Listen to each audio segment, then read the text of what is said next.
Dragon, rock the dragon, balls. No, wasn't that the fucking 4Kids? That's Ocean. Ocean. There is no 4Kids. Ocean dub is like what people would attribute, 4Kids to comparatively.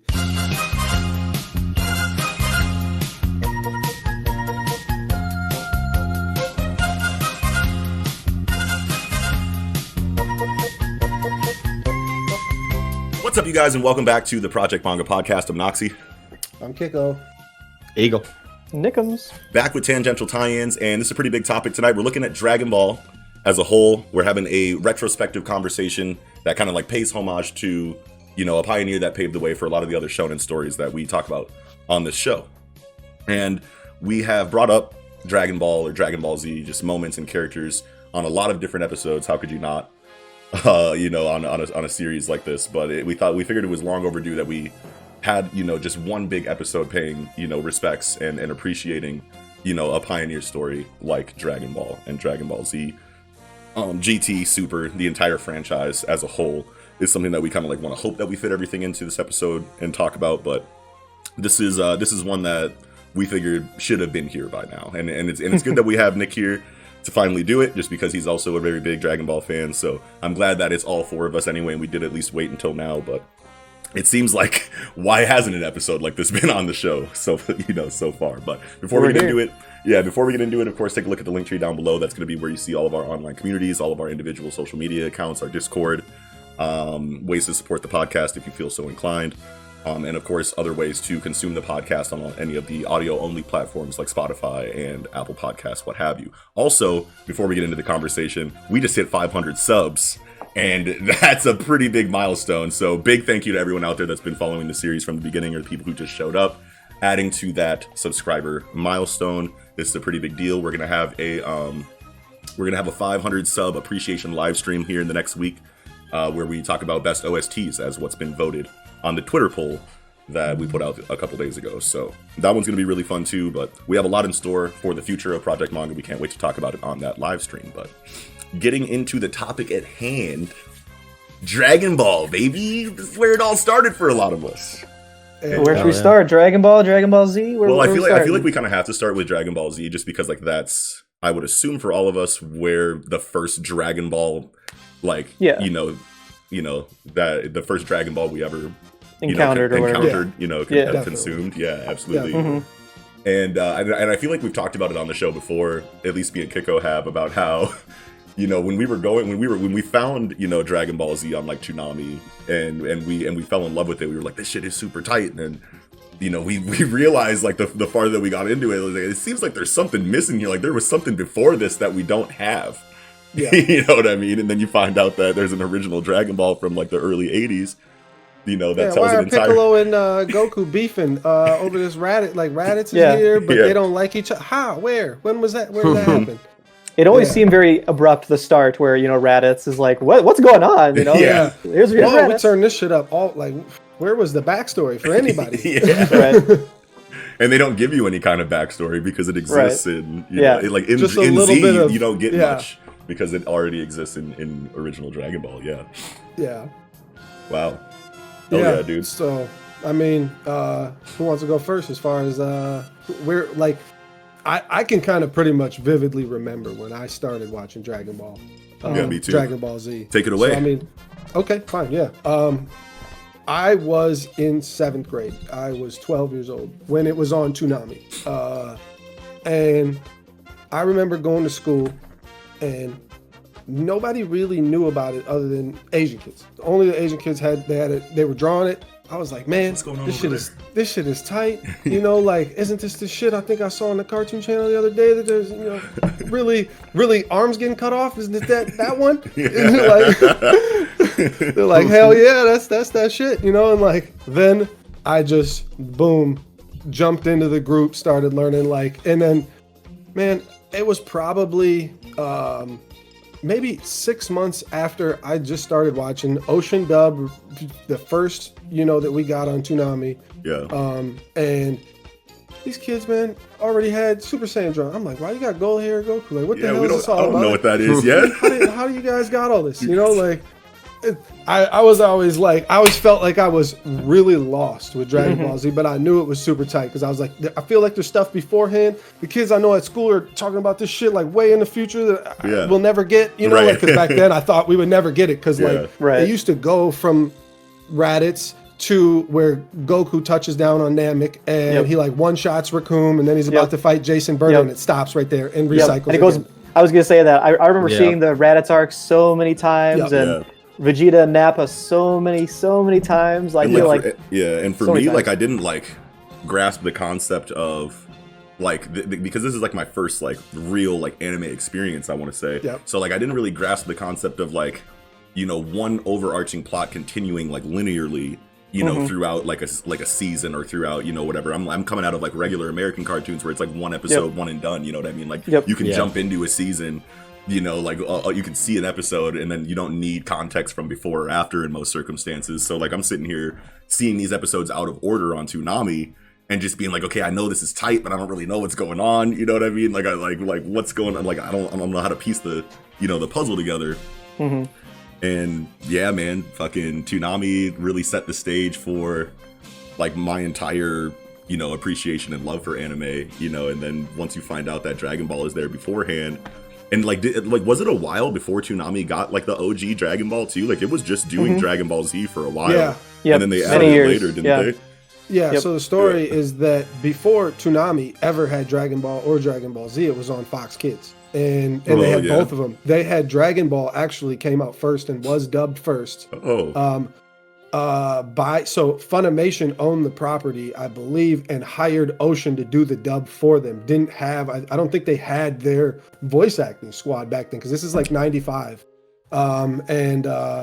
It was on like Fox Kids. I'm pretty sure it's Fox Kids. It might have been WB, but I'm pretty confident it was. And then, I feel like I heard of it back then, but then again, so like 95, 96, I'm like 10, 11 years old. I don't really remember, but when that came in on Toonami, that's when it blew up crazy. Because I think it was on like really early in the morning, like 5 in the morning or some shit way back then. Yeah. Wow, I didn't even know that. That's before my time for sure. I remember it being first advertised on Toonami though, and I was so hyped. I was like, "What? There's a prequel to this? I'm so ready for this." Yes. Yeah, and I remember the promo for it too. Like they show like Goku jump on, mercenary Tao's like shoulders, and he's like, blah, blah, blah, blah, blah, and it kicks him to the side or whatever. And I was like, oh shit! Like I was like, you could tell like this is older and it's kind of funner. But I was super hyped for tail? Yeah. What the fuck? Well, we always wondered about it too because Goku never had it, but Gohan always did, and they, we're like, what the fuck's going on here? Like. And we're missing shit. I just remember those bumps too with like Steve Bloom, I think is the voice actor for Tom, right? For Tom, yeah. And he'd be like Tenchi Muyo from 6:30 to 7, you know, and then Yu Yu Hakusho from 7 to 7:30, and then the OG, and it's just he would just say the OG, and it was fucking like OG Dragon Ball, like in the fucking like Tao arc, fucking Goku going crazy. And I think I think in those bumps was the first time that I learned that there was a younger Dragon Ball story because like I'm pretty sure that's when I was a kid and I was getting into it. Yeah, the like first thing I really saw was Dragon Ball. Oh, really? Okay. Yeah, I wasn't really I knew that Dragon Ball was tight and I was watching it when it would come on, but I wasn't at the point where I was running home from school to see it yet. So I would catch an episode here and I would catch an episode there on Toonami of just Dragon Ball Z. Thinking, in the back of my head, like, where's the rest of this? Like, where's this prequel story? Where, like, I feel like I'm missing something here. And then randomly a bump would come on that shows a fucking, a preview of OG Dragon Ball. I was like, oh, there it is. You know what I mean? Like, I got to catch that now. You know what I mean? And then eventually it got to a point where it was like, I understood the schedule of Toonami and I could go back and I could get little bits of the original story here before Dragon Ball Z would start. And it's all started piecing together. You know what I mean? It's before YouTube and shit. It's before the internet. Where I could just like binge, the entire series from beginning to end. And this is before manga even, so I couldn't even go get the whole story that way if I wanted to. Yeah. So what were the moments where you would rush home from school to watch? I remember personally when Goku's fighting Captain Ginyu and they swap bodies. I was running home from school to catch that shit. I thought I was on the edge of my seat for, obviously days and days and days, trying to get those episodes. But I remember that arc for sure for me was big.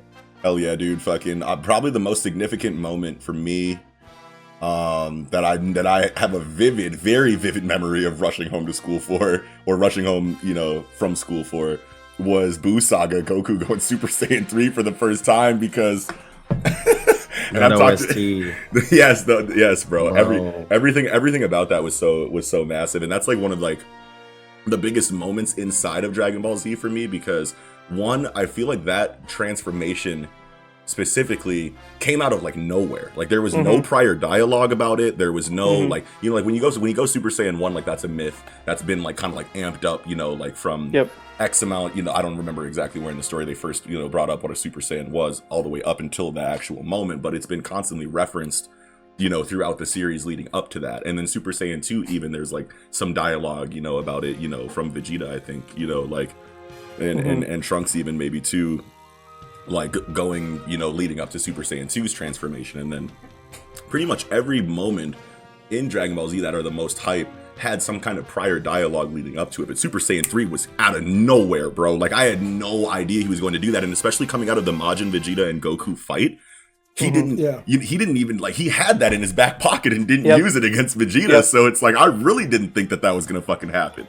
You know what I mean? That scene will be forever goosebumps Vegeta's for me. glad he didn't see that. Yeah, if I ever see that clip on YouTube, I always have goosebumps. I'm always going to watch that clip anytime I see it recommended. Yes. That music's phenomenal. Yeah. Master Roshi is like, what is he doing? Yeah. You know what I mean? Yeah, because he only has so much time in his 24 hours, and going Super Saiyan 3 is sucking all of that up. Yeah, but he was screaming for like a whole episode. That's right. Back then I didn't really give a fuck. He said, just I'm pretty sure that's when Sean Schemmel passed out. I know he passed out a couple of times, legitimately in the booth. Did he really? Yeah, I think that's one of them. Yeah, I'm pretty sure. Wow. I'll tell you that I like the Ocean dub Goku way better, but I mean that's because I'm old and there's nostalgia there. But you got to give credit to Sean Schemmel for how hard he went in. On those if he's screens. passing out in the booth, bro, dude, big props, big props. Screaming so hard he passes out. Like that's wild. A couple of times, I'm pretty confident, so. That is crazy. They're like, get more, dig deeper. He's like, they're whipping him in the back. Falls the fuck out. Oh shit! Some method acting. Man, that's crazy. Dig deep from in your past. Yeah. Holy shit! But yeah, man, that's Oh yeah, go ahead. Well, I was just gonna say, like I was kind of said, I think thinking back when I started getting into Toonami and shit was around, obviously 10 or 11, probably something like that. Maybe a little younger. So that's 2003 to 2005. So that's, I think Dragon Ball was on Toonami by that time. Yeah. Pretty solidified. Yeah.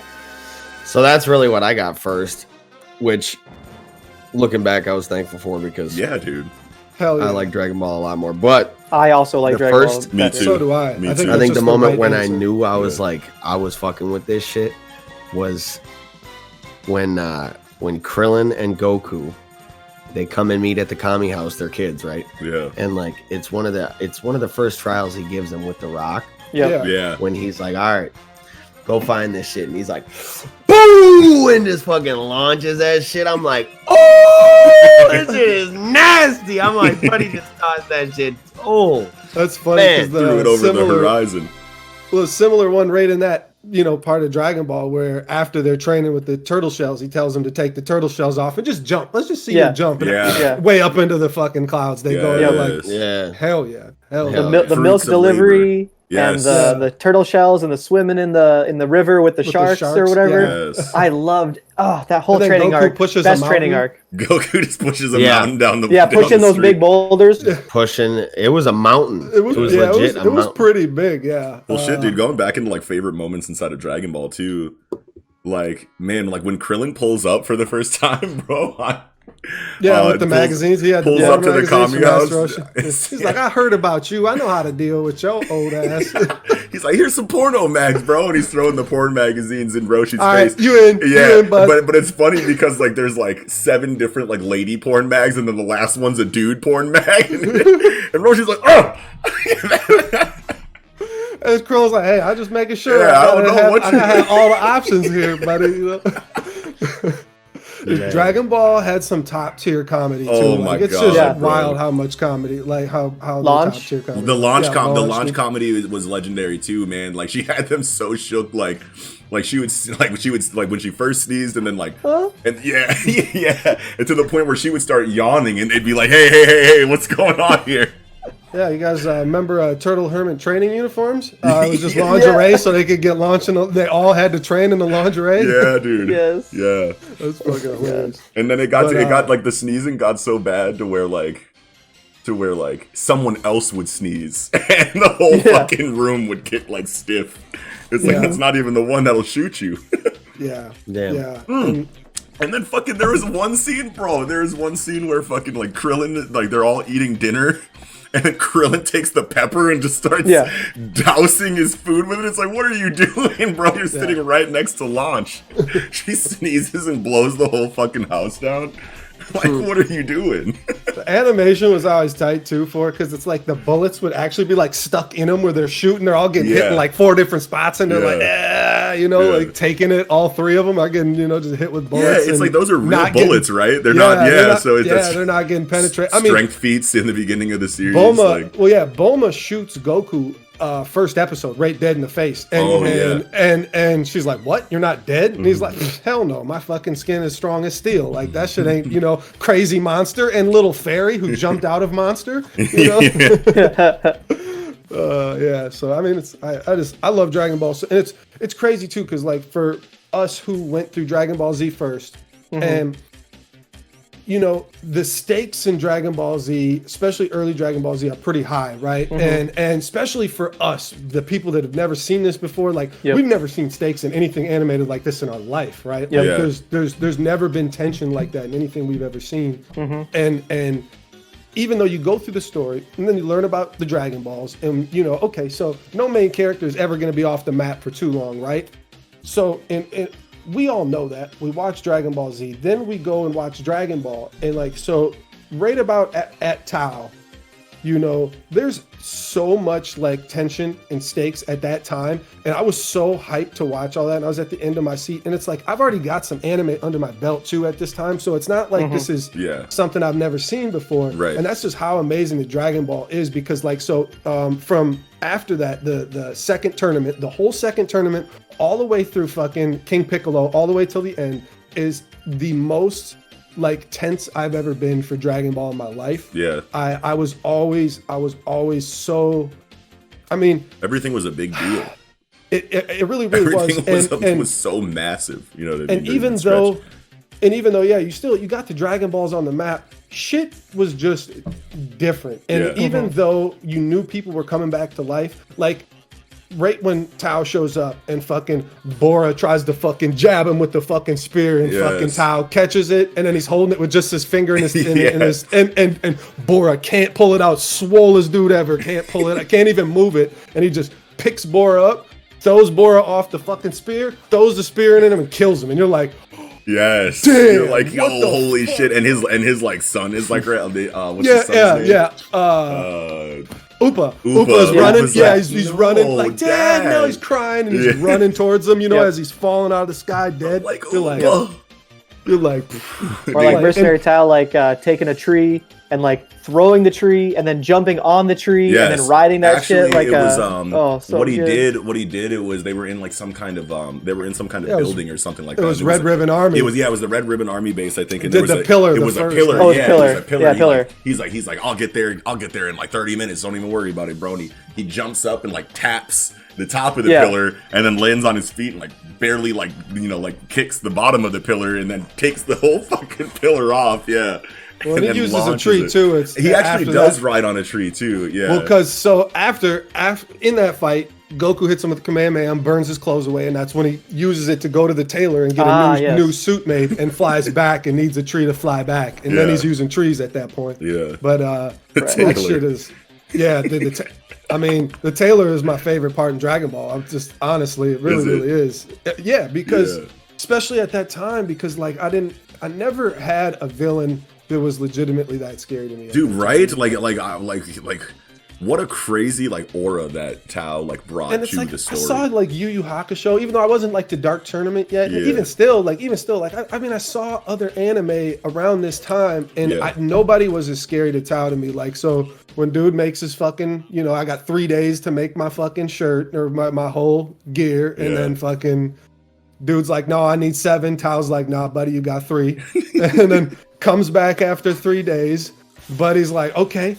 You know, can I get my payment? He's like, you dare ask Tao for a payment? Shit, your payment is your life. But no, it's not. Bow, stabs him dead in his and then kills him just on the spot. And you're like, this is wild. Correct if I'm wrong, but at this point in the story, when Tao does the Dodon Pa, that's the first time we see another energy technique besides the Kamehameha wave. I think at that point, it's only been martial arts. Yes. The only energy wave has been Kamehameha, and this is the first one we've seen besides that. I love the Dodon Ray. Yes, like the Chao Dodon Tien, Ray. and later you the find Dodon out that Rays. like the Crane Master, Crane Hermit, right, like taught Mercenary Tao, or like was it cousins or brothers or something? The brothers. Yep. Brothers with Mercenary Tao, and it's like, Master oh Shin shit, Tao, like, yeah. And as much as like I like love Dragon Ball Z for what it did, you know, for just like my shaping of my, you know, of my love for anime at such a young age, like going back and seeing Dragon Ball was just so huge for me because like I'm a big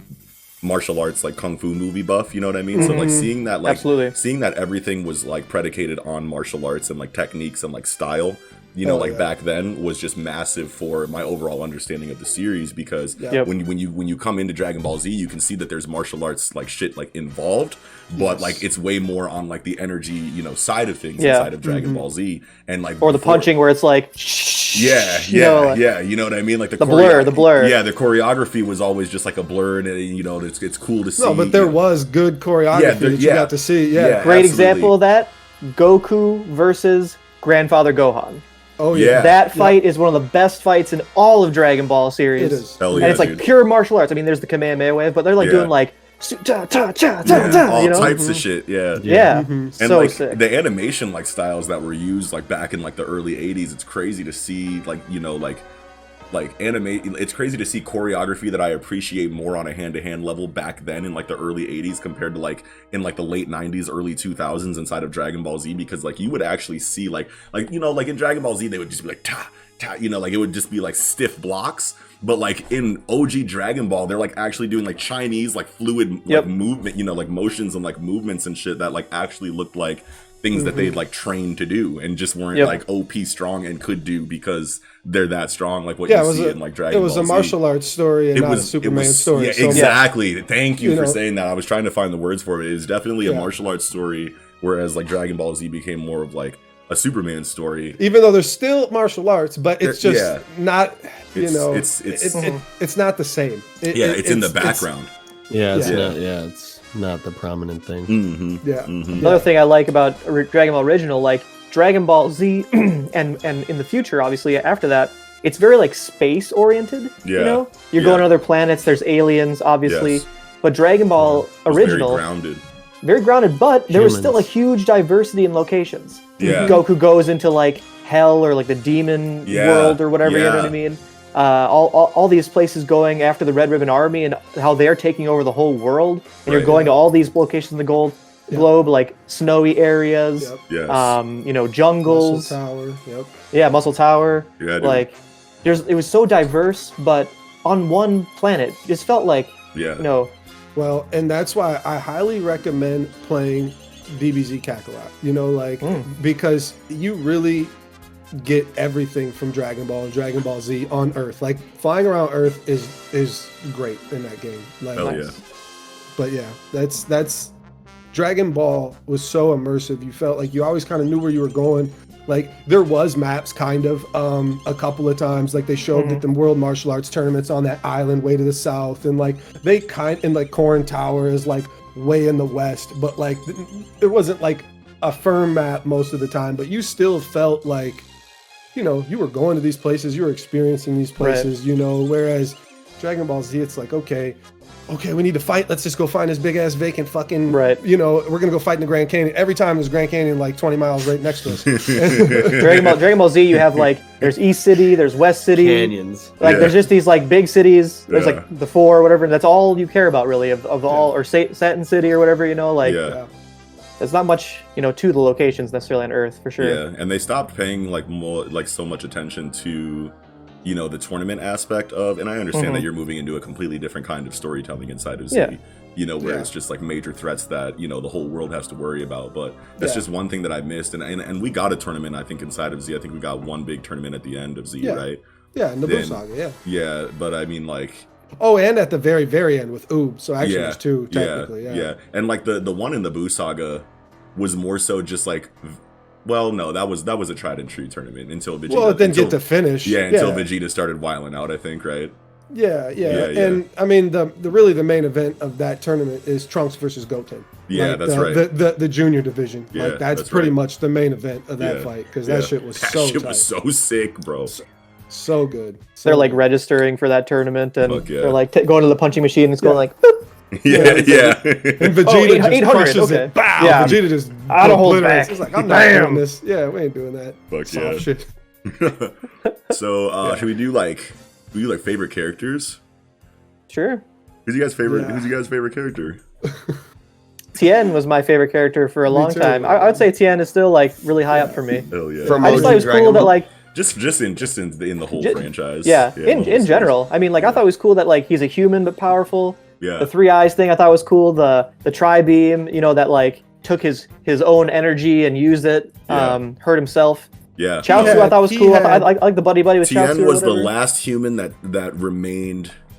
Because Krillin was the last human that remained relevant for the longest, I think. So relevant is kind of, it's hard to say. I feel like Tien always did more than Krillin though, even though like, Krillin is considered the strongest human, like whatever, but like I feel like he's not. I feel like Tien did way more than Krillin at all times. Tien's always been the strongest human until sometime during Dragon Ball Z when people forgot about or never watched Dragon Ball because Tien is clearly the strongest human. It's not close. It never really was close. And like he's the only one who can fight King Piccolo's minions heads up. Human like. I mean, I guess it's kind of hard to say that, but because so Tien fights King Piccolo's minion Drum, but Drum was revived after King Piccolo was young, so he fought the strongest iteration of one of those and was going toe to toe with him. Where Krillin got one shot by Tambourine. Granted, it was at the end of the it was at the end of the tournament. Yamcha's leg was broken and got one shot, but I mean he always gets one shot anyway.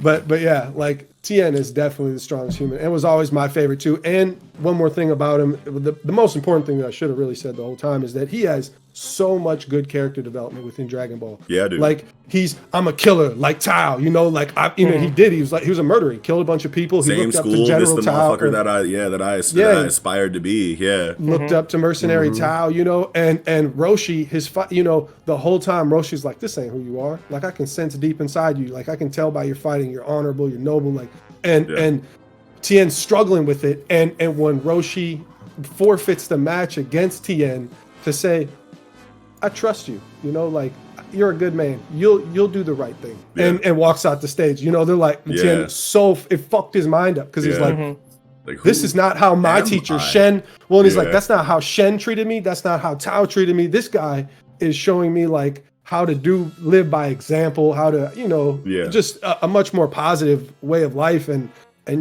you know, Tien got all kinds of character focus, you know, like above he did above a lot of other characters, and you would think that Krillin would be the one. I mean, like Krillin has been there the longest. Obviously, he's like just the one sidekick, you know. Yeah, like, but he's always felt like, you know, like a sidekick, you know what I mean, and like and he's comic relief, you know what I mean. So it's hard to like really like take him as seriously as Tien on like a relevant human character level. Yeah, but like Tien was an actual villain in the story at one point, and was an adversary. I mean, he was an antagonist at one point, where Krillin isn't really. Kind of, he's a little shithead for a little bit. Yeah, dude. Fuck yeah. Eagle, who's your favorite character in the series? Well, I mean, I kind of got to separate it into parts. If we're talking Dragon Ball, Sure. my favorite character is actually, and it's between, I got to say it's between Roshi and actually Yamcha, because I don't know. When Yamcha was introduced, I really fucked with his character. Maybe design. he does, actually. I loved Yamcha in Dragon Ball, dude. Yeah. When he was introduced, I was like, "Oh shit, this dude's raw as fuck." Yeah. And the Wolf Fang fist was like, you thought it was gonna be some shit, and then we saw what he got relegated to. But and that's the martial arts background. There were named abilities that were just they weren't key attacks, right? They were martial arts techniques. Yeah, that's one and thing the I first missed. time he used the spirit ball, he said, I'm like, oh shit. But Roshi, I think takes my favorite character from Dragon Ball, because Roshi was just different, man. Like, he was a good ass teacher. He was like, he's funny as shit. He was a great comedic relief character. I was just about to say, and the dude is hard so, body. Like, when it's time to get down and cracking, he'll do the damn. He's thing. about that action. He go, and like that was also one of my favorite moments in the entire series, was the tournament in which he's fighting with Goku. First one. And I think they're both falling out of the ring at the end of the match or whatever. And fucking Roshi just said, "Ka!" Stuck his fucking shit in the side of the stadium, kicked the side of the stadium, and was just holding himself up with his foot. So he didn't fall out. That shit was so fucking raw. Yeah, I was like, yo, Roshi's the guy. Yeah, and Roshi is. Yeah, I was gonna say he's like so mysterious because he's like hundreds of years old. You know, he has this huge untold backstory where he's so mysterious. His sister is Baba, the witch, the fortune telling witch or whatever. And there's just so much about him that we don't ever hear about, and makes him like a very deep character, but you don't really ever really go into the depth necessarily. Yeah, there's all these ancient techniques. The evil containment wave is when you go look back and you get to know a little bit more about Roshi and Shen growing up with their masters Mutaito, and you get a little bit on it. But you would like a lot more. But they both drank from the fountain of youth, and they're like 170 years old or some shit like that. Hell yeah, something like that. Fuck yeah, dude, Roshi. I would love a spin-off series with Roshi. Dude, yes, a young Roshi, bro. Young Roshi. And Shen, I mean, Roshi keep that in and your back pocket, bro, because bro, fuck yeah. If we're talking Z though, I think it's gotta be Teen Gohan, like Super Saiyan 2 era Cell Saga. Hell yeah. Teen Gohan. Yeah. That was my shit. Hell yeah. Yeah. Just because like that fight to me was so fucking raw, bro. And dude, that's one of the best Cell, moments. I did not like Cell at all. I love Cell, bro. He was a great villain, but I did not. I hated Cell. Well, he was a perfect douche. He was Cell. I mean, the voice actor. I don't know who the Funimation voice actor, but that dude killed it. Like he killed it. That guy. That guy's voice is perfect for a character named Perfect Cell. Like perfect, like that. Man, he killed it. And now that you want to say you're gonna pick two, like on Z, I gotta say my favorite is Piccolo, because bro, that's a solid pick. Yeah. Because like when he's raising Gohan, like in my Dragon Ball, I love Dragon Ball and early Z. Like the Saiyan saga so much. It's just so. I don't know, like it just feels. Well, I mean, it's a planned story. Let's just say that. Like you can tell the story is still planned throughout this time, and like Piccolo's character development with Gohan is huge, and even how he's still like so badass in like the fights, like with Nappa and Vegeta and against the Cybermen too. Like they all get like blown away, and like one jumps out of the fucking hole and tries to like grab Gohan, and fucking Piccolo grabs him and like throws him in the air and does the mouth blast and kills him, splatters his ass with the mouth blast, and then he like turns around like, why aren't you paying attention? Like he should have, like you're lucky I'm here for and he would always like give Gohan the scolding, and even though he was soft right then, like I just love that their dynamic and that Gohan obviously forever, Piccolo was just as important to him as Goku, right? Like they were, dual dads, obviously. Yeah. And The yeah. Piccolo Gohan interaction in the beginning, it's so great at that time, but you don't know how powerful that relationship is throughout the entire series. Right. 2 chapters ago in current Dragon Ball Super, which I'm current in or whatever, like it's okay, but like current Dragon Ball Super, it's still Piccolo Gohan tag teaming other characters. It's pretty cool. So they're still buddy. That's pretty cool. I love that. Well, his abilities are demon style abilities, and that was the other thing too. They did have different martial arts. Obviously turtle style, crane style, like demon style was its own style, and that's right. What Piccolo's crest was on his chest, and like Gohan uses that martial arts. You can see also, he has like Ma.N.G.A. Ma.N.G.A. Ha! Yeah.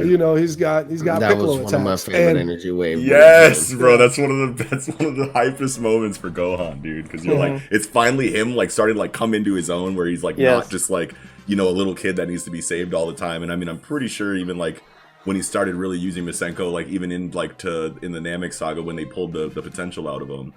Out of him and Krillin, I think he was still getting saved like back then, even though his potential was there.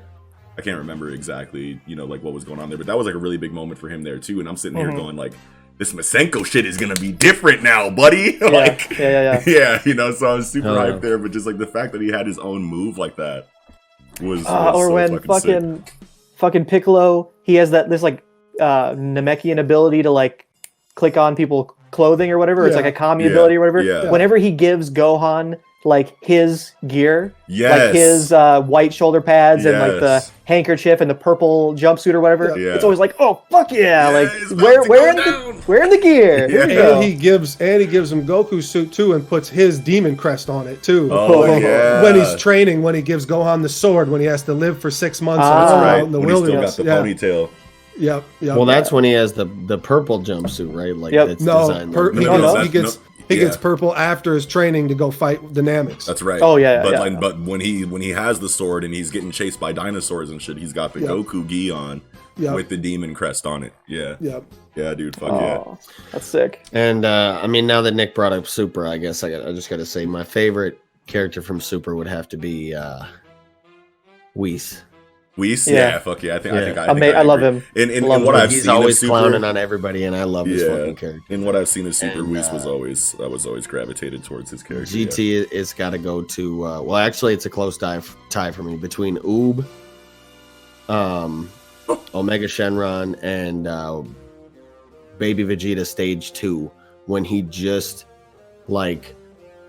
He doesn't look too crazy, but he kind of looks crazy. Yeah. Right? Like he's still got the vest on, right? Yep. Yeah. And he's got the red lines over his eyes. White. Yeah. Yep. And the red lines down his face. But he's not all fucking like yet, you know. Like that's the one I used in Tenkaichi 3. Hell yeah, he was tight. Yeah. Hell yeah, dude. That was the rawest looking. Like his character design was so fucking raw. Hell yeah. And then Omega Shenron's voice actor was pretty good. Was tight. Yeah.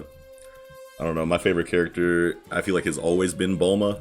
But I mean, I'll kind of break it into parts too, because Bulma was good pick. Bulma was massive for me because like inside of this like martial arts story that like eventually turns into a Superman story, you have this character that introduces like this science fiction element to the series and like brings this like crazy tech that like it comes to be like some of my favorite technology that I've ever seen in fictional storytelling inside of this Capsule Corporation. And she brings that. That dynamic to the series, which just is like another element that makes me love the fucking story, bro. Like put anything in a pill. Like that idea of anything, any technology you want, a fucking entire spaceship, and you can condense it down to the size of a little fucking capsule. Yes, and I just hey, bro, check this shit out. Wow, I got me a fucking space pod. You trying to fly to fucking Jupiter right now? Yeah, dude. And I just love the mom characters. You know what I mean? And like seeing her. Like she's and I just love characters in long running stories that have always been there since the beginning. You know what I mean? And have always played an important part. And like she's like the first character that you see, like besides Goku, like that is a main relevant character like moving forward. And she's just always been the same Bulma as you watch her like grow up from Dragon Ball to Z, like into GT into Super and whatnot, and like. Just like her interactions with every character, just like there's a goated moment with every character she runs into, you know what I mean? And that every character that she interacts with. So I feel like Bulma's just always been like my number one pick there. But I mean, like going into like another. Well, let's talk a little more Bulma. More Bulma. Yeah. So like something that her character does really well in terms of like aesthetic purposes is having a character that can't fly and that is like science and engineering. She gets to bring along the planes, the motorcycles, the cars that Toriyama draws so cool. So like it's more a manga thing than an anime thing, I think. Yeah. Like the color spreads in Dragon Ball are so sick. They're these so like cool looking vehicles. Yes. And Bulma like lets us see those things, you know what I mean? Yes. It's not just flying around with people. We get to see like cool, you know. And her drip is unmatched in some of these manga covers, like these manga like chapter covers. Like I think my favorite Bulma look, besides the original Bulma look with like the long like pink tall tee that says like Bulma with the fucking radar pouch like going over and whatnot and the fucking. But like my favorite look I think is when she looks like fucking Sarah Connor from Terminator and she's got like the white wife beater and then like the one long pant leg and then like the one short leg. You know what I'm saying? And she's got the fucking the ending. Yeah. Oh yeah, you Dragon do see Ball that. Oh ending. yeah, you see that in the ending. Yeah, that's right, in the ending of Dragon Ball. And she's got the fucking submachine gun like on a sling. You know what I'm saying? Like, and she's got the band-aids like on her fucking face and shit with her hair up, bro. That's my Bulma. I swear to God, fuck yeah. Or how badass she is in the Trunks Cell saga like flashback, where like the world is like fucking ending. And the androids are killing everyone, and Bulma is like leading the underground effort and trying to make a time machine. She's just brilliant and like fucking just so cool. Love Bulma. Great pick. Hell yeah, dude. Yeah, I mean, besides Bulma though, I do want to say something different. I mean, if we're going, I mean, like Bulma's just like in the background always, my favorite character, throughout. But I mean, besides that, my favorite character, man. I've never been more interested in wanting to know more about a character, and I feel like we got some information on him that I just can't remember, but Chaozu was always such a fucking cool character in the background in like Dragon Ball, and like his sacrifice was just like such a big moment in like the inside of the story for me, and like I just always loved like his character design, like the really like small mousy character that you knew packed a punch like in certain like situations, and like I just like, and he always rolled around with Tien, who was like you know what I mean? It was just a cool little partnership that they had, and like, and Chaozu was just always so fucking cool to me. And I mean, pretty much all the Z fighters are relegated to background characters after a certain point inside of Dragon Ball. But like until they stopped being like wildly relevant, like Chaozu was always like the most interesting to me. But I was definitely very weirded out like the first time I read like confirmed like on a wiki or something that like Chaozu is human, for the record. It's like, oh, okay, he's just like he's really small and white, really white, and bald. And he was like flying before anyone else was. But that was like telekinesis. He's like a psychic, right? Yeah, that's right. That's how flying was really introduced, because so is Tien. Like they were like because Tao couldn't fly and either can Shen, but Tien and Chaozu can. And because it was, like supposed to be a telekinetic type thing. Yeah. And that's why Tien has a third eye, because he did so much meditation, his third eye opened. And that's, supposed to, show that they got mind powers, right? Like they got telekinesis type powers. And it was, I love that you bring up Chaozu, because when we see him in Dragon Ball Z, that's all we really know. He sacrifices himself in the Nappa, fight. And we don't really know too much other than that. And then so like when we get to go back and watch Dragon Ball and I finally get to see him fight Krillin in the second tournament, like I'm so hyped, because it's like I finally get to see Chaozu and what this is about, like because he's so intriguing. It's just like, how do you have this little doll man character and not tell anybody, like we're just gonna act like this guy don't exist over here? Like, like this guy's clearly the one that stands out of the group, other than maybe Piccolo. But it's like you're like, okay, you got a green man, but he gets a lot of screen time, and then you got a little doll man, and he gets no time, and he says nothing except for "I'll see you later, Tien. I did my best," And it's where's the rest? And it's just tight how they dealt with the flying at first in Dragon Ball, because. He just walked on air. Chaozu just walked on air, and he would just walk around high above, Krillin, shooting Dodon Pod down at him, and it was just super tight back then. And then you get to see. You still don't really get to see his story, but you get to at least see that we get to see Shen. You get to see how they grow up, and he, this is my guy. Obviously, you can infer that they train together, and their styles are obviously from the same school. So I mean, it's something we needed, but I think that any like firm information about Chaozu came from like other sources, right? Like not directly from like the manga or I think like interviews and stuff, with Toriyama and shit, because I'm pretty sure he is still kind of like a mysterious character as far as. Yeah, I believe that. Yeah. Yeah, you probably all the information that we have on like Chaozu, I can't remember ever like getting it in the lore, but like probably like in like side of like SBSs for like Dragon Ball, like in like interviews with Toriyama or in just like shit like that. just like he just says cryptic shit like author's notes and shit. Yeah, that they inject. Yeah. Jar Jar Binks is the key to it all. God damn it. Oh yeah. Okay. Favorite arcs and why? Where are we at? What's everybody's favorite story arc? Favorite saga? King Piccolo. I mean, second tournament into King Piccolo. I mean, yeah. I mean, it just. I never had as much. I don't know. Like I was more engrossed in that. It's hard. It's so hard to say that because Dragon Ball Z is what I saw first, and so it's like you always got to kind of just factor that in. That sure, I was super hyped for Dragon Ball Z, but I never seen anything like it. And for me to be as hyped, if not, I felt like a lot more for Dragon Ball, especially at that time. Once it really ramps up, the tension and the stakes and everything really, really ramps up at Tao. Yeah, and just from basically then out it until keeps that momentum all the way up until Demon King Piccolo too. So it's like all through for that to be like the culmination of that feeling that starts kind of like with the Tao era, and then like going into that for like a climactic like holy shit, this is everything that I love about Dragon Ball coming to a head is probably massive. Yeah. I mean, you get 3 major character deaths. Yeah.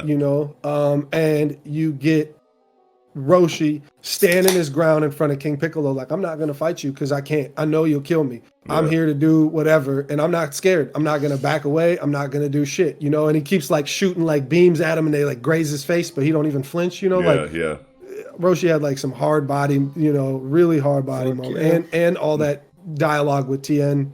Like, I just, there's so much more story in that, and you get to really feel a lot more things other than here's a bad guy to go fight. You know, there's a lot more to it back then. Hell yeah. Mm-hmm. Yeah, dude, that's good.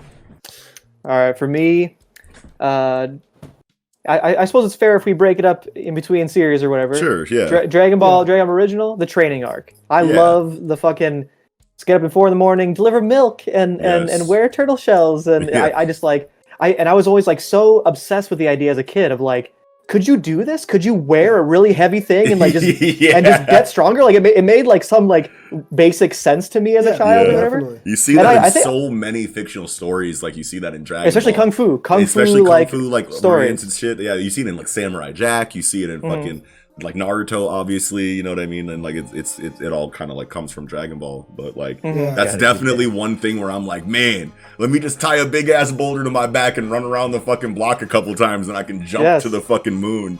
Well, in that moment I was talking about with the shells too, that's like Goku and Krillin. No, maybe it's before so. But regardless, they're like, we haven't learned one punch or kick in this entire time. And Roshi's like, yeah, I mean, the Turtle Hermit School of Martial Arts isn't really martial arts. It's just we train really hard around here and get strong, and then we'll figure it out from there. Once you're tight, then your punches and kicks are gonna be nuclear. So like, why do I gotta teach you that shit? I know. It's like going to the Heaven's Arena. It's like just push them. Just give them a little push. That's all you gotta do. Hell yeah, dude. Dragon Ball Z. Yeah. I was like recently rewatching Dragon Ball Z, a few years ago or whatever, like, so I'm a little more refreshed in that or whatever.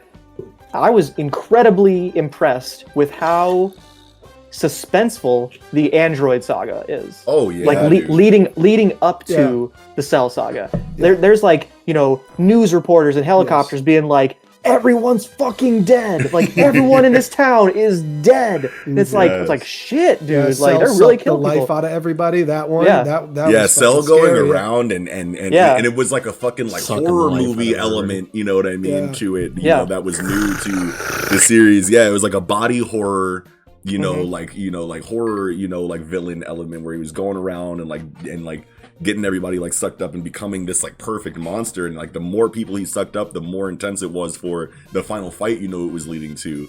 So it just created this like background stakes that was just like nail biting, like butt clench. Yeah. Like, wow, what are they gonna do about this? Right. Toriyama didn't even originally plan that Yeah, part he of the killed story. the fucking And Very, game. very impressive. And yeah, it's amazing how you could write that compelling of a story that is not really part of your, as far as your vision ever was, that was never part of it. It's like, oh, I gotta do this too. All right, well, here you go. Boom. And I love that he ties it in so beautifully into the world by putting it as the Red Ribbon Army. The androids are Red Ribbon Army, machines. Let's make up a doctor who's like, the dude who made all of them. He made like a perfect android. It's like, it just like fits so well into the world. Yes. Yeah. So good. Hell yeah, dude. Yeah. Eagle? Man. Favorite arc? Favorite arc and why?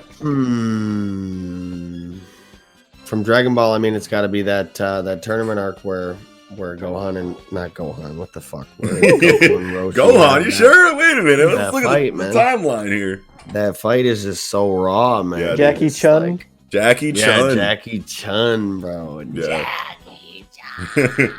And you got Yamcha. You got Yamcha like, man, I know you're Master Roshi, bro. Give me this wig. And he's like, hey, bro. It ain't no wig, bro. And he's like, okay, so then that's your real hair. That means that when you're Master Roshi, you're wearing a bald cap. And he was like, why would anybody wear a bald cap all the time? He's like, I'm gonna figure it out, bro.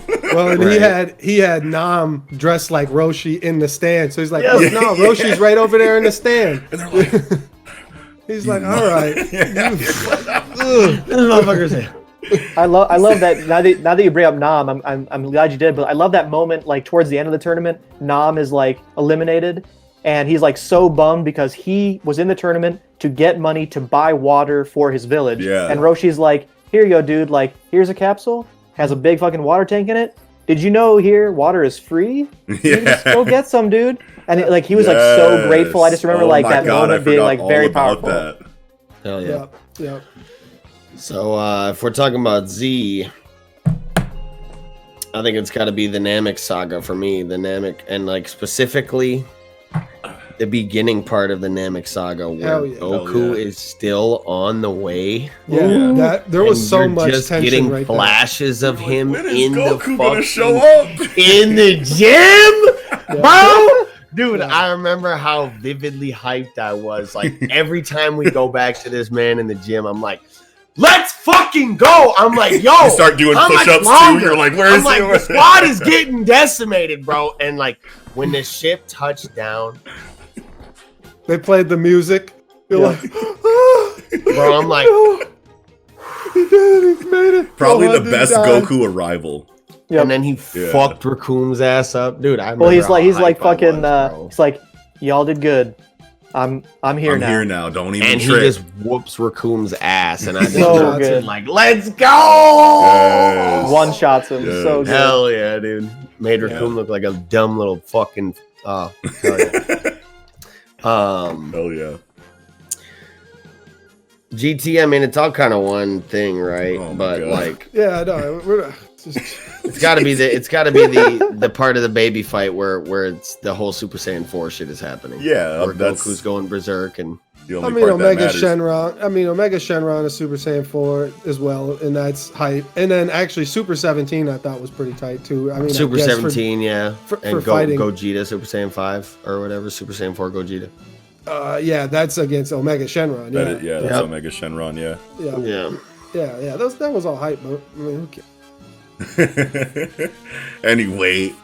yeah. Then Super is literally just one thing. So No, Can't really pick a favorite arc in there's Super. arcs in Super. oh but- well, yeah, but like not really because like they just like it's all one overarching It's plot. I don't movies. really know how Super Yeah, works. it's like the movies. Frieza they movie just- and then the they just Beerus adapted movie. Battle of the Gods and Resurrection F into Mhm. the anime. Yeah.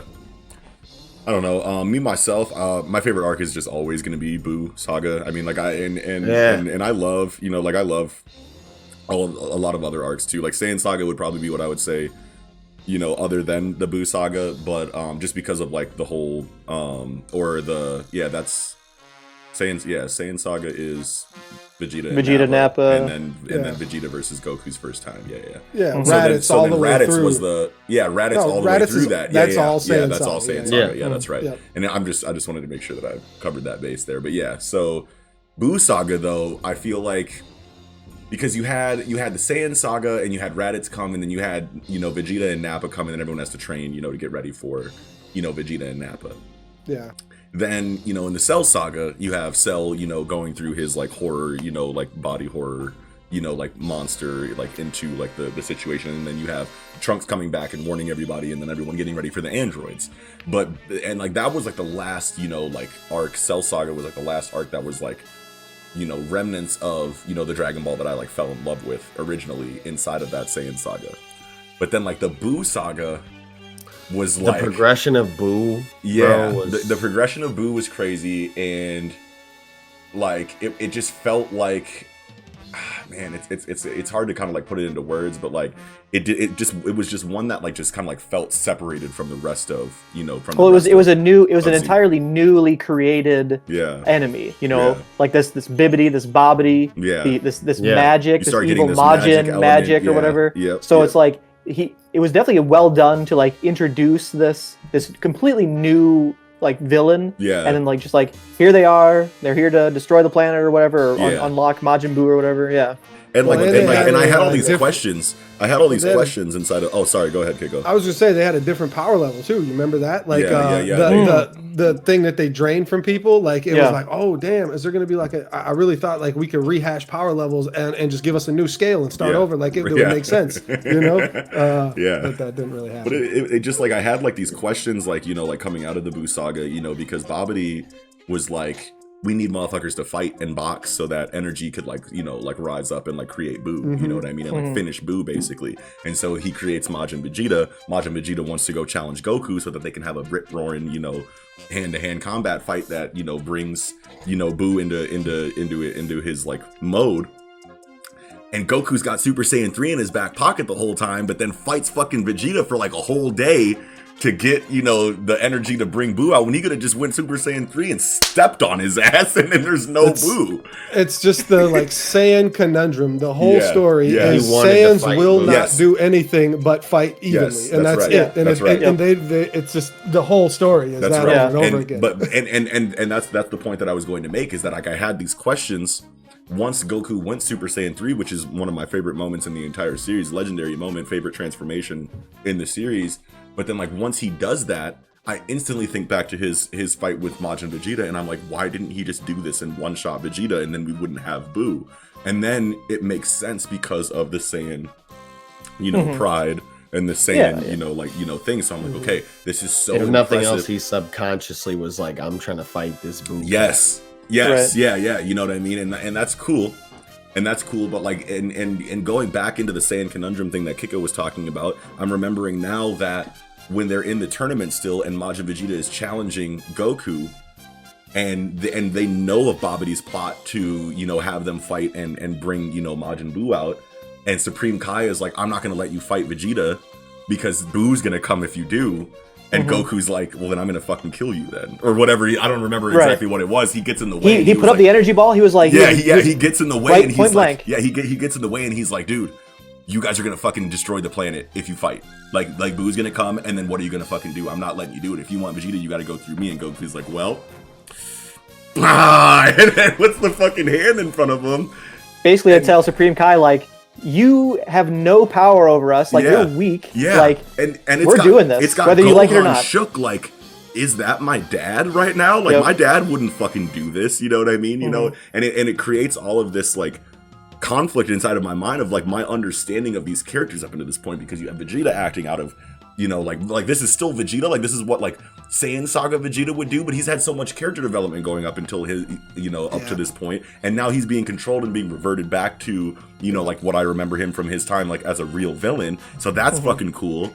But then now Goku's acting kind of out of character, Yeah. and he's threatening Supreme Kai. Well- You got Gohan, like, what is my dad doing? You've got Supreme Kai, like, Goku, bro. Like, I thought we were, you know what I'm saying? It's just so much drama. I think it Character showed drama. some kind of development for Goku that we haven't. Like, see, that's the thing. It's weird because Goku's in a weird place because, like, when he's younger, that's how Kid Goku would have acted in that scenario. Yeah. And then he gets older and doesn't act this way for a good period of time. Like, I got kids now. And then, I mean, I really don't think that it's what it is. It just changes. Like, Toriyama just changed his personality. Like, to be. I mean, because Goku would kill people, you know, easily in Dragon Ball. And then it doesn't happen anymore. But then that part comes, and you're not really thinking, okay, has he reverted back to this? But it's just like you see, like, I feel like an adult moment finally from like Goku, like, trust me, like, I have to. Like, you need to get out of the way. Yes. I'm gonna just. I'm probably not actually going to do this to you, but I need to display to you how serious I am because this is so serious of a situation, and you have no idea that Vegeta will not stop. We have to fight. There is no option. I know this man better than anybody else in this stadium right now. And what kind of blood he has. You know, like this. I want to fight him too, and it's like this is a destined fight by us that we needed to have. Well, and Vegeta was literally like, if you don't fight me, I'm gonna evaporate the stadium. And he does. It's just like, boom, and just blows it. Just it's like one side of the stadium, and, you know, and there's just so much more. I feel like, and you have character drama, you know, like inside of all of the other arcs too. Like, but in the Cell arc, I feel like it's more so like centered around like Vegeta and Trunks's like relationship, you know, for future Trunks, and you know, inside of the Saiyan saga. It's just like a big threat, and this is like the first time you're really seeing what Dragon Ball Z is going to be about, and you're establishing the rivalry, you know, and like the Goku and Vegeta dynamic there. But inside of the Buu saga, getting that Vegeta and Goku full power, well, not full power because Goku has Super Saiyan 3, but just seeing a fight of that scale between Goku and Vegeta again, paying what we believed was full power. Yeah, you know what I mean? It was a completely different beast inside of that arc, as far as like all of like my emotions that were invoked going into that arc than like anything that Cell could have possibly done. Like Gohan had a huge moment, you know, in the Cell, you know, saga or whatever, but Buu arc was just like, as far as like a threat goes, when Buu comes out and when he finally comes out and he's fat Buu, bro. And fucking what's the vampire looking ass dude with the blue gi and the white cape? Dabura, when he comes out and he's hyped up as like this cold-blooded ass dude, and fucking Buu one-shots him, smacks him in the side of the face, and he goes bouncing down the fucking canyon and shit into the shit. I was like, oh, Buu? And then, you know, and then Supreme Kai is like, what's up, Buu? I'm gonna use my full power and fight you. I'm like, okay, Supreme Kai's about to go, and he claps his fucking face like flat, and he's like, and Supreme Kai like goes down or whatever. I'm like, oh shit. And then Vegeta is like, all right, I'm gonna handle this man. And then you get like my favorite moment in the entire series, you know, in this Vegeta moment with Trunks, where he tells him that he loves him, and you know, and then he sacrifices himself. Like, Buu was just a completely different monster than like, and he was supposed to be, because he's the next threat, and that's how it works in Dragon Ball. But like, as far as like Cell's writing goes, like that, it's hard to put Cell above Buu, like as a villain, just because like Cell was like where I like found Dragon Ball, like that. I think that's what was going on in the story when I found Dragon Ball Z. Was like the Cell shit. Like on Toonami, it's hard to really remember. I think I remember the first like my very first memory of Dragon Ball Z was inside of the Cell saga, I think. You know what I mean? But like Buu was something where I had already gone back and seen everything, and then now I'm in the Buu saga. So it was the first like full arc that I had after seeing the entirety of the series leading up to it, and then inside of Dragon Ball too. Yeah, you know what I mean? So I'm glad we're kind of talking about. I kind of want to stay on this Vegeta and Trunks relationship for both. We can do future Trunks, because that moment like that you're talking about, where he hugs him. He's like, "I've never held you once since you were a child, have I?" You know, like that shit was wild. Just to show you know, like and that gives you so much emotion. Like, especially like when you watch the Cell saga prior, even though they didn't grow up together, it's you get to see this dynamic, and it really resonated a lot with me, because when Cell Saga, Android Saga's out. I'm getting closer to Trunks' age. Yeah. And this is the time I got beef with my own dad, you know? Yeah, like, yeah. and this is like where... It's resonating. It's hitting home. Yeah. And like there's so many moments in that Android Saga that I just love Trunks for. Like Dr. Gero just starts blowing fucking, random blasts everywhere, and it knocks Bulma's plane out of the sky with Trunks in there. Yeah. And then future Trunks goes to save himself and Bulma, and then he's like, Vegeta, what the hell? Why didn't you go save your family? He's like, I don't give a shit about that woman or her kid, and y'all can get the fuck out of my face, like. Yeah. and Trunks is like, what the fuck? It's just like, you're like, wow, like, and that's basically what he says. And then obviously from that point on, they got beef the whole time. Yeah. And it's just there's so many good like interactions that they have too. Like they're flying together, and Vegeta's like, oh, you're following me? Let's see if you can even keep up with me. It hits Super Saiyan and just bow, and then Trunks hits Super Saiyan, bow to keep up with them. Like they had their own father-son rivalry throughout the Android Saga, which was so. It was like you said, like I can't give Toriyama enough credit for writing Android and Cell Saga that, and I love Boo too just as much, but it's like, that's the first part of Dragon Ball that's not planned, right? And the Toriyama starts, hey, we need money around here. And he's like, all right. He's like, well, I got something for you, buddy. He's like, this ain't, like I still got heat, this ain't gonna be, I'm not cashing it in, like I'm still gonna write some fire here. Yeah. But the other one within the Android Saga 2 is when it's second form Cell and Vegeta's letting him to go absorb Android 18. He lets him go. Trunks is like, no, I won't allow it, like, and every time, Cell tries to go towards 18, Trunks just fucks him up and knocks him far away. And then Vegeta will come in and fuck Trunks up. And then Trunks like, this is something that you half-blooded motherfuckers won't understand, cuz I gotta let this motherfucker get tight. It's some Saiyan shit. You wouldn't understand this. Yeah. There's a lot of that dialogue, and then Trunks is like, okay, can get. Right. Trunks is like, here's no, a sensu beam, matter of fact.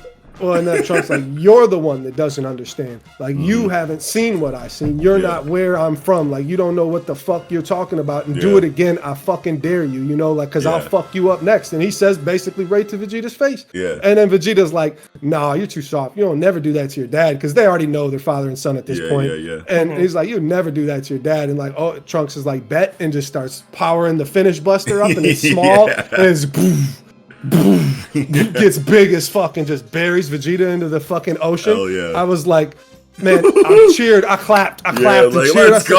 Fuck him. He's a bitch. Beat his ass. Get him. And then look what happens to fucking Vegeta. He lets him go fucking perfect Cell, and then he's like, oh well, I got the final flash on his ass.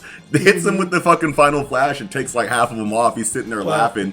And then he's just like, I absorbed Piccolo, buddy. Did you forget that? Or what, bro? And you see instant karma, like Vegeta's laughing maniacally, like, I got this motherfucker. And everyone in the fucking background is like, he did it, bro. And then Cell's like, well, and regenerates and just takes such that good smile dialogue right off his face. Well, explains that moment so well later, because so after that he regenerates, beats Vegeta's ass, and then Trunks fights him, and so at that time they're Super Vegeta and Super Trunks, not Super Saiyan 2, to the big ass swole version. The big swole and Vegeta powers down and gets rid of the swole version to try to fight Cell, because he figures out my swole version's too slow and I can't land nothing on him. Right. And so and then he said, okay, my only choice at this is to put all my energy, and does the final flash and crushes him. And when he comes back, and whoops Vegeta's ass, and Trunks is fighting, and Trunks is like, I know my dad's a proud man and I never wanted him to know, but I'm stronger than him, and I just had to hide it from him. Well, we trained, and it shows too, like within Hyperbolic Time Chamber,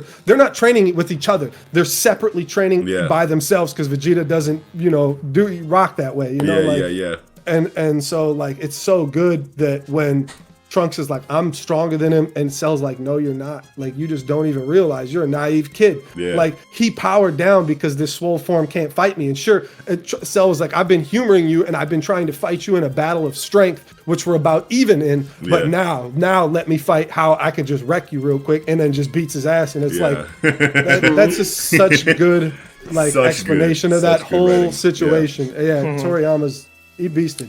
Hell yeah. Definitely beasted. Hell yeah. Did we get? Well, I'm just like I was saying, the progression of Boo too, where like he starts off with Fat Boo, Yeah, and he's just kind of wrecking shit.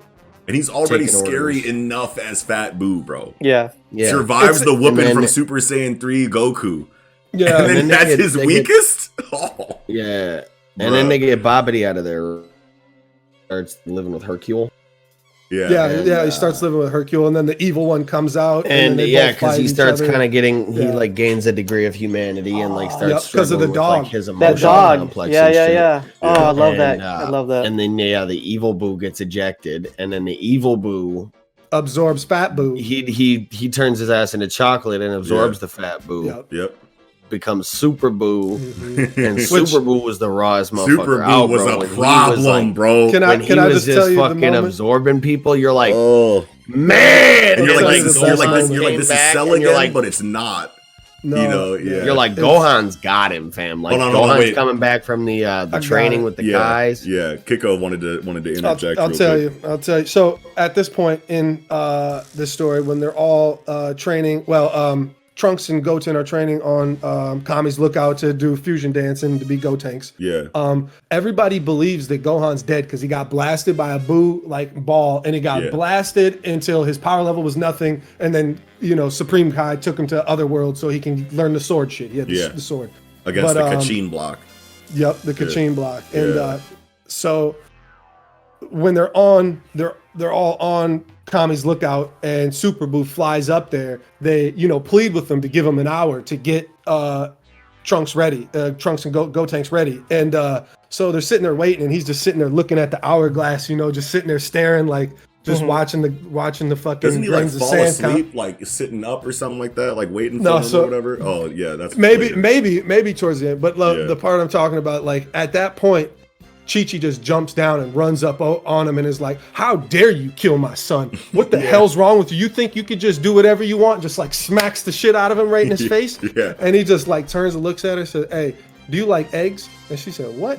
Turned her ass into an egg and then stomped the egg right in front of bro. fucking, and then Goten watched it, and Goten's like, he tries to go at him, and Piccolo grabs him and he's like, save that for the fucking for the training. And then when they go into the hyperbolic time chamber, fucking Trunks is fucking, oh man, this is so cool. Wow, this is weird. My body feels weird. Hey, look at there's food, all this shit. Yeah. And he's just like, wait, where the hell's Goten? And he just looks out. Goten's already doing upside down push-ups. Yeah, Like, getting ready. Business time. It's Yes. business. And I was just like, man, it's so hype. Like, Yes. Toriyama did that shit so well, like all the time. Like I don't know, those moments just Toriyama, man, and it's like, how can you look back at like this writing that he gives on the fly and not like consider him like one of the GOAT writers in in the shonen genre? Like we have our complaints about Dragon Ball Z, and Dragon Ball GT and Super and whatnot, but like these are things that like could Toriyama's technically the GOAT. Yeah, like for real though, like on some other shit. Even though One Piece has sold more than Dragon Ball, Dragon Ball only has 500 chapters. So Dragon Ball sold more per capita or whatever you want to say per manga volume than any other manga there is. Yeah, so for sure. if it was 1,000 chapter manga, it would be outselling One Piece still right now. I mean, if he could keep if that it was momentum, on that pace. yeah. And it's at a time when maybe there wasn't as much competition. I don't know, but regardless. And Toriyama, Dragon Ball is like skill. Wait, what'd you say? I was just gonna say there's not much of a lack of skill when he can take, a character like Boo and make him scarier and scarier as the progression through his character goes on. On a part of the story he didn't even have planned, he had to write that within, a small amount of time. Like he had to write that plot, What were you gonna say, Nick? Oh, just that like in terms of Toriyama as a writer, I mean Dragon Ball is his, not his first story. Right, got Dr. Slump beforehand. Before that, and Dr. Slump is still popular. You know what I mean? Yeah. Like I was in Japan last year and there's like some ad for a credit card or some shit and it's RLA on the ad. And it's like people love Toriyama dude. generally. You know what I mean? Yeah, the mix of humor, amazing worlds, amazing abilities. Yeah, he said it's his sci-fi true element. passion. Yeah, dude. He said Dr. Slump is his true passion. Like Dragon Ball was that shit's funny if you read it. Secondary. I haven't read the whole thing. I read a good chunk of it, but that shit's funny. Okay, so the last conversation I feel like we can have to kind of like round the discussion off would be all-time favorite moment inside of the entirety of Dragon Ball. Does everybody even have an all-time favorite? I mean, I have an all-time I favorite. mean, I don't have like one. Yeah. Why don't you start us off with like my all-time favorite moment inside of Dragon Ball? Okay, so obviously I have a lot of like really big ones that I could bring up here, but like the one that I like constantly like think back to as like an all-time like this is my number one is when fucking Mystic Gohan comes back from training with fucking Supreme Kai and Elder Kai, and then like what was the other one? There was three Kais. So it was Kibito and Supreme Kai put on the Potaro earrings and turned into Kibito Kai. Kibito and then Kai, Supreme Kai or Old Kai busted out of the sword. Was trapped into the sword when Gohan busted. That's right. That's right. Dude, when he comes back, bro. When Mystic Gohan comes back and like Super Buu has been running rampant, absorbing everybody, and it's like this gigantic threat, and then fucking Mystic Gohan comes back, bro. And like Gohan is like at this point in time, I've been like waiting for him to activate again, like since Buu Saga. Basically, I'm like, and he's got his great Saiyan Man, like comedic relief like segment in the series where I'm like, this is where we're at with Gohan, bro. Like really, you know what I'm saying? And then when he comes back full effect, bro, and he's something to fucking write home about again for the first time in a while, bro. And then like when it's coming back, like Piccolo is like there with Goten and Trunks, I think. And he's like, wait a minute, Goku's back? There, everyone thinks it's Goku, you know what I mean? That he's coming back, and they're like, and then Goten is like, wait, no, that's my brother. You know what I'm saying? And then fucking Gohan comes in, beats the brakes off of Buu for like 3 episodes, bro. I'm like, fuck yeah. This is like I don't think I've ever been more hype.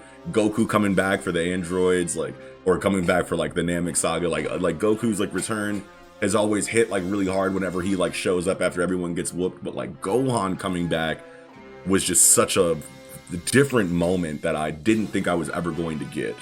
You know what I mean? At the time, he doesn't go Super Saiyan at all. So you thought like, hey, Super Saiyan at all. He's Mystic Gohan is his name, right? Whatever, and he doesn't go Super Saiyan. So you think like, man, is there going to be more like? Is there going to be options? Are we gonna have some options here? It's not gonna be Super Saiyan or nothing. You know, like what's gonna happen with that? And then about that fight too, the tightest fucking part about that fight ever is when fucking Super Buu tries to hit him with a mouth blast, and Gohan just grabs the mouth blast and puts it back in his mouth and blows it up in his face. You're like, damn, where's that been? Yeah, that's the hardest shit in the man. That might be. Yes, I'm telling you, bro. I'm like, bro, attacks. Yes, and just the fact that he comes back and whoops him without Super Saiyan, I was like, fuck yeah, this is the Gohan that I've been like waiting for. Because like when it's Teen Gohan, because you see when you're going through the series, like he's really young Gohan, Goku's really young father, but you can see that the progression is going to be where like Gohan is going to move into this main character light after like Goku gets old and like retires or whatever. Like you always thought that was the plan, right? Yeah, like I always thought that was the plan, and like even when Teen Gohan has his amazing moments inside of the Cell Saga, you're like, okay, this is the start of Gohan's story, and then we're gonna get adult Gohan, in the future at some point, and he's gonna be that guy, and I'm sitting here like, this is that time that I've been waiting for, and then he gets fucking absorbed, you know what I'm saying? I'm just like, God fucking damn it. But up until that point, I was like, this is the best time in Dragon Ball for me. Well, I like that you even mentioned that, he was the strongest fighter on the planet. Yeah. Basically for a good chunk of time, from Cell until whenever his power waned and Vegeta, this is how it was going. Vegeta was training as hard as he could every day for 7 years. Yeah. Gohan was never training. His power was falling. And that's why, man, that's some great dialogue too when Gohan is fighting Dabura and the meter is filling, and Vegeta's like, all right, Kakarot, I've had enough of this. Call your kid down now. This should have been over in 30 seconds. Why are we wasting our time? He can't even fight anymore. He was way stronger as a kid. What the hell's wrong with your kid? What happened to him? And he's so mad about it, and that's when Babidi realizes, okay, we can take this motherfucker over. He's clearly mad about shit all the time. Let's get it. Let's get his ass. Hell yeah. And then I mean, besides that, shit. I mean, if I want to do an honorable mention, I mean, that's my number one moment, but like thematically and like character wise, Vegeta's sacrifice in his final atonement is probably probably right up there, with Mystic Gohan, just like that's on probably like the heaviest level. dialogue in the whole story. Yeah, you know what I'm saying, and like that. I have another one. Yeah. I can go next now that I'm thinking more about it. Yeah, go ahead. Cell Saga. Android 16's death. Wow, I was literally just about to say that. Oh, all right. Well, let's talk. You let's guys talk can share about the. it. You guys can share the moment. That moment is so powerful. Gohan Yes. just like is about to activate. He's like afraid. He's unsure of himself, and he like Android 16 just fucking let it go, dude. Just go. You know what I Yeah, mean? Like Josh, like tell me more about what you love about that scene, dude. Please. My main thing is like the transformation. That's why I was like trying to sit here and decide like, I don't know, is it the Krillin death or is it the 16 death? Because they both are like the huge emotional catalyst for The next step. that big transformation. Yeah, the dude. next step. Yeah. Such a powerful Such a dialogue. big For moment. Gohan, I think it was a lot more powerful for me because like I said, that Teen Gohan around that time, Yeah. my favorite character in Dragon Ball. This is I where think. this is where the series is going. This guy right here. Well, Yeah.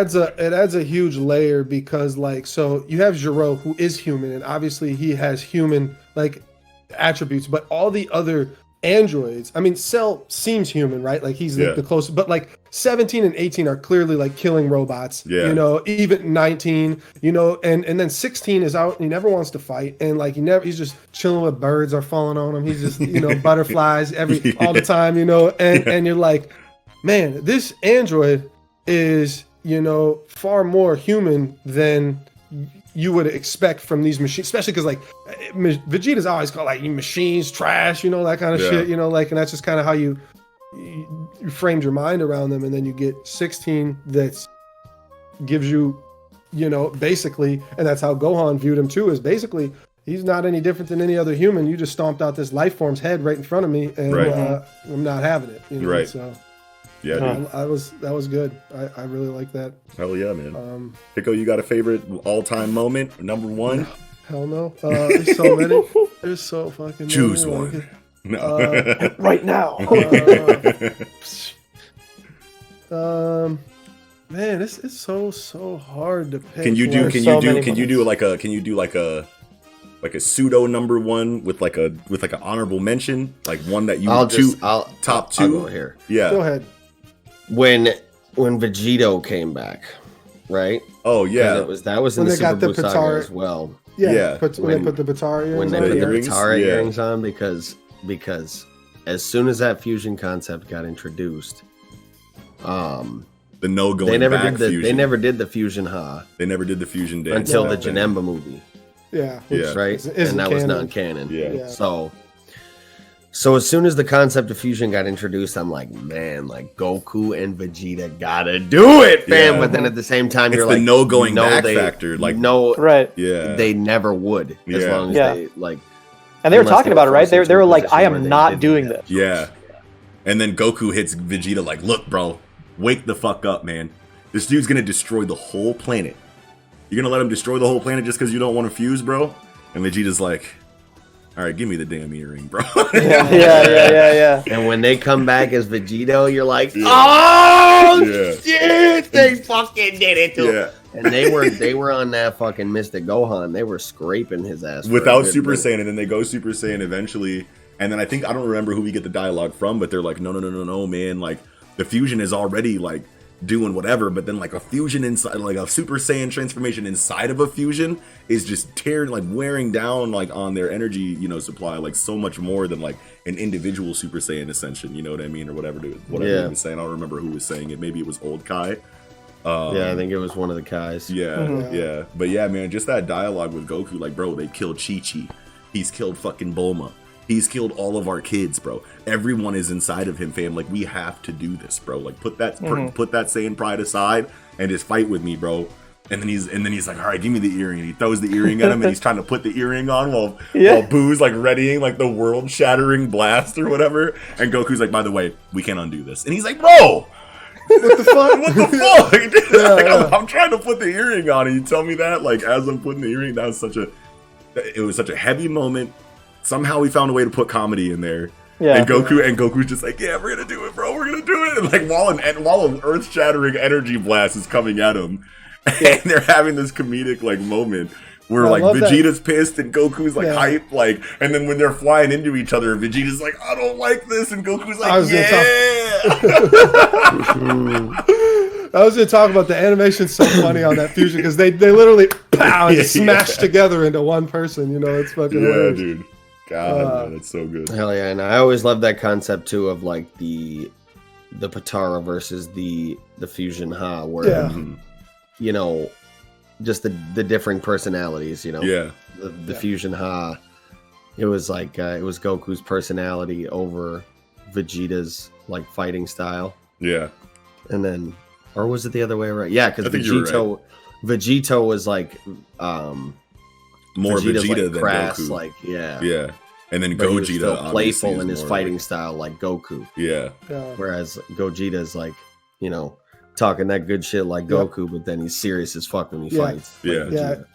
It's funny too that the one named Vegito looks more like Goku. He's like taller, like the same body type, but the one named Gogeta is the one who's shorter and you know, closer to Vegeta. You know, and now that you mentioned the Janemba movie, like it gives me a little bit of inspiration. That first thing I'll say is my favorite movie moment, and that is in The World's Strongest, the second Dragon Ball Z movie.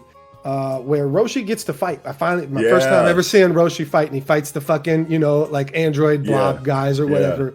And then later on in the story, throughout the story, and the fucking Dr. Wheelo, the fucking mechanical dude, like breaks out and jumps like way up in the sky, and Roshi calls Kamehameha, you know, looks behind, and they all charge it, and they do it in unison, like the whole turtle squad, and they all shoot it up dead in the air at the same time. I was so hyped for that. Hell yeah, dude. Like I love that part, and I'll go with my favorite anime moment. It's hard to do, but I think I'll go with Piccolo's sacrifice for Gohan. When Nappa was about to blow him away. Because that's a little bit of nostalgia goggles, but that's the first time I ever seen like anything like that in my life, right? Dude. And we were kind of talking about like the first episodes we saw that got us hooked. And my very first episode that I saw that I remember that I knew this was.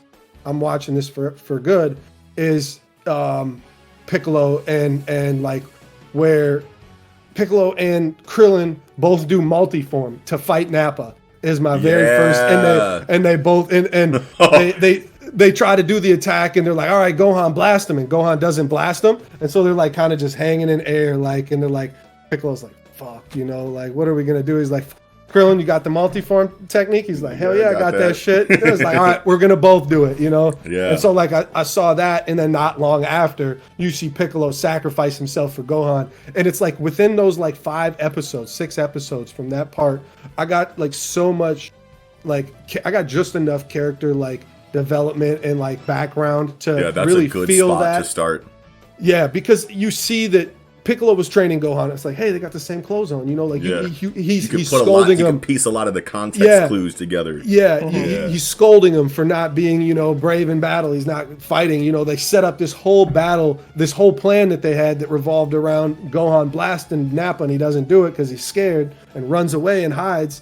And like, you just get all that leading up to Piccolo's sacrifice for him. And I'll tell you, the black and white animation that they go to, the manga animation when Piccolo's dying, is beautiful. Like I love how they switch to manga animation just for that part. And it's you know, if we would have stopped where the story, you know, was kind of intended to stop, you know, that might be like the top moment of Dragon Ball. You would think, like, if we were supposed to stop with Goku killing Frieza and becoming the, you know, only Super Saiyan, and that's the end of the story, like it was intended. Yeah. You know, other than the Super Saiyan, I guess Super Saiyan is the number. Right.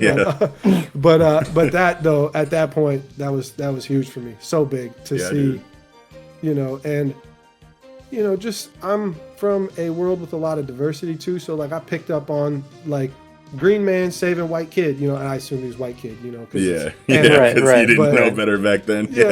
And I'm like, there's some other shit here going on. Like, all right, it's a little deeper than it seems. Fuck yeah, dude. Hell yeah, you guys. Fuck yeah. What a conversation, dude. Fucking hell yeah. Paying respects to the first GOAT in all of our lives. The OG. Inside of the OG. Yeah, dude, absolutely. That was incredible. What's it? Goat Yama? Akira Goat Yama? That's it? That's where we're going? Goat Kira Toriyama? However way you want to say it. Yeah, Goat can't Ball. get it in there. Dragon Goat Z. Whatever you Goat balls. Goat balls. Goat balls F. Fuck yeah. Well, that's going to do it for this Hell episode of the Project Manga podcast inside of the Tangential tie-in series. Thanks so much for watching. If you did, smash the like button if you enjoyed the video. Smash the subscribe button if you're new here.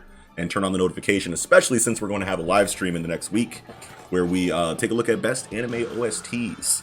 So that's going to be the one way that we show our appreciation for the 500 subscriber milestone that we've reached. Thank you all so much for your patronage, your viewership, your support, feedback throughout this journey. This has been an incredible project so far. Can't wait for the future of it. Also, make sure that you take a look at the link tree down below where you see all of us on our social media platforms, online communities, other ways to consume the podcast on the audio-only platforms, and ways to donate to the podcast if you feel so inclined. I'm going to go ahead and wrap it up here. This has been an incredible episode of the Project Manga podcast. I'm Noxie. It's your boys over 9,000. Kiko, what's good? Here you go. And Nickums. Catch y'all next time.